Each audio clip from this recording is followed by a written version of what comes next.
Well, having a friend over for dinner isn't what it used to be. Does the meal have to be gluten-free? Does it have to be lean and mean, consist of just twigs and berries?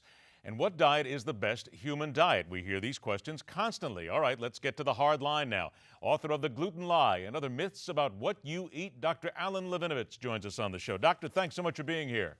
Thank you so much for having me, Ed. Here I have right in my hand, Doctor, I have tons. I could go on and find thousands of pages of things that tell us all why gluten and wheat can damage your health. They're sitting right here. You go on Google, you can be overwhelmed by them. Okay, why is this such a bad idea? What are they getting wrong? Well, so let me first say that for many people, eliminating gluten from their diet is absolutely essential.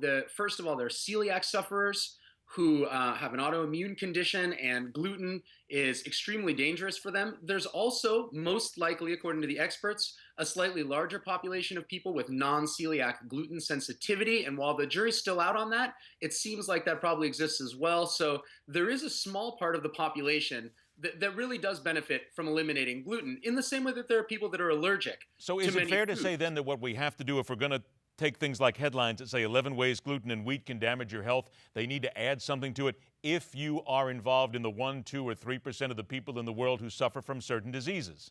That's absolutely right. It is imperative not to take a serious problem for a small part of the population and then generalize it and fearmonger to an entire country, an entire world, and make people scared of the foods that they enjoy. Then how is this fear mongering then continuing? Because we've just kind of brought this down to some reality here. Why is it then allowed to flourish at the level that it has?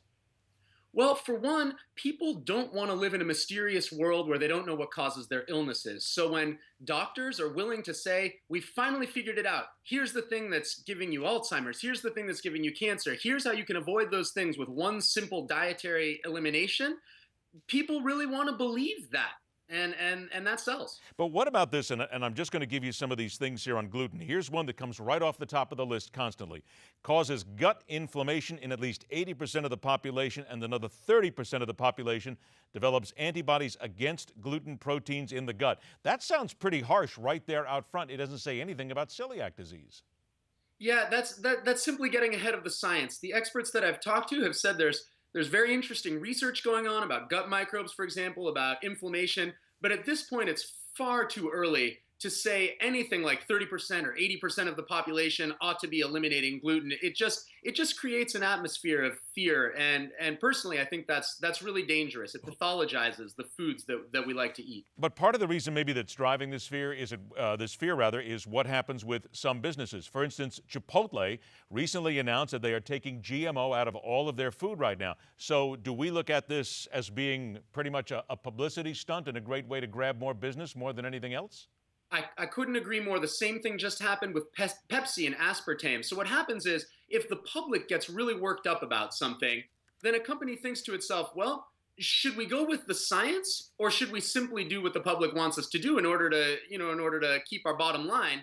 And so what Chipotle does, it eliminates GMOs. Pepsi eliminates aspartame, even though there's no science for it. And as a result, people say, well, why would they eliminate GMOs? Why would they eliminate aspartame if those things weren't dangerous? It creates a really strange perception in the public of what the science is. So according then to your research, if you don't suffer from celiac disease, and I would imagine there has to be a couple of other things that are in there as well that people suffer from, but if you don't suffer from those, then the entire gluten issue, it's a non-issue for you. And basically it comes down to making sure what your doctor tells you more than anything else, instead of reading 17,000 papers from people on websites you've never heard of before.